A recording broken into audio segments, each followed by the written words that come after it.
Hello সবাইকে, কেমন আছো সবাই? আমার চ্যানেলে সবাইকে স্বাগত জানাই। আজকের ভিডিওটা একটু অন্যরকম। আমি একটা ডেলি রুটিন ভিডিও নিয়ে এসেছি। আমরা যখন কোয়ার্টারে থাকতাম, মানে এখন থাকি না, যখন আমি ভয়েস দিচ্ছি, তো কিছুদিন হলো আমরা কোয়ার্টার থেকে চলে এসেছি। তো কোয়ার্টারের লাইফটা কেমন ছিল, আমার ডেলি রুটিনটা কেমন ছিল, তাই নিয়ে ভাবলাম একটা ভিডিও বানাই। তো তোমরা সবাই জানো আমার টুইন্স বেবি হয়েছে, তো যার জন্য ভিডিওটা এডিট করে ওঠা হয়নি। এখন বেবি একটু বড় হওয়ার পর যখন একটু সময় পাচ্ছি, তো ভাবলাম ভিডিওগুলোকে রেডি করে একটু আপলোড করা যাক। তো যাই হোক, সকাল সকাল দেখলে আমি রুটি আর পালক পানির বানিয়ে নিয়েছি ওর টিফিনের জন্য।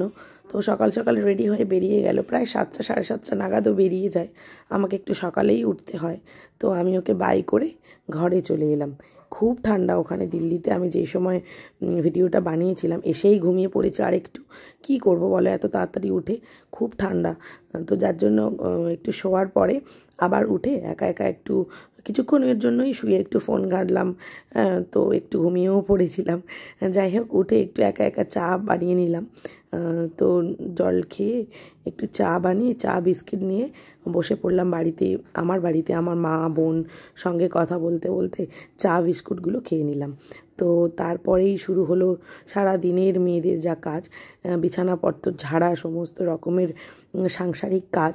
তো শীতকালে এটা একটা এক্সট্রা কাজ, লেপ কম্বলগুলোকে নিয়ে প্রত্যেক দিন ঝাড়া, প্রত্যেক দিন সেগুলোকে গুছিয়ে রাখা। তো কিছু করার নেই, ডেলি রুটিনের কাজ তো করতেই হবে। টেছানাগুলো ঝেড়ে নিয়ে আমি চলে এলাম ব্যালকনিতে, কে কী করছে একটু দেখি। তো যাই হোক, এইভাবে একটু দেখে তো চলে এলাম আজকে রান্নার ব্যবস্থা করতে। তো রান্নার কথা ফ্রিজের সামনে কিছুক্ষণ দাঁড়িয়ে ভেবে কি রান্না হবে বার করে রেখে, তো কালকে রাতের এখানে তো যেহেতু রোদ ওঠে না, এইভাবেই জামা কাপড়গুলো শুকাতে হয়। জামা কাপড়গুলো যেগুলো শুকিয়েছিল সেগুলো আলমারিতে রেখে ঘর দোর ঝাঁট দেওয়া শুরু করলাম। বেশিক্ষণ লাগে না, 3 BHK ছিল, 3টে রুম, হল ঘর, কিচেন, তো একটু সময় লাগতো। তো ব্যালকনিতে এসে ব্যালকনিতে ঝাঁটটা দিয়ে ঘরে ঝাঁট দেওয়া তো আগেই হয়ে গেছিলো। তো তারপরে মোছামুছিগুলো শুরু করলাম, আগে ব্যালকনিটা মুছে নিই। তো ব্যালকনি মুছে ঘরগুলো মুছে নিয়ে সমস্ত রকমের যত কাচাকুচি ছিল তারপরের দিনে সেই কাচাকুচিগুলোও করে নিলাম। তো কাচাকুচি করে একেবারে স্নান করে বেরিয়ে যাই। তারপর পুজো করব ভাবলাম, রোদ তো ওঠে না, ছাদে একটু রোদ পাওয়া যায়। তো ছাদে চলে গেছিলাম একটু রোদের জন্য আর জামা কাপড় মেলার জন্য। তো ওখানে কোয়ার্টারের একটা দিদির সঙ্গে অনেক গল্প করছিলাম। কিছুক্ষণ গল্প করার পর মনে পড়লো, না আমার রান্নাও তো করতে হবে, পুজোও তো করতে হবে।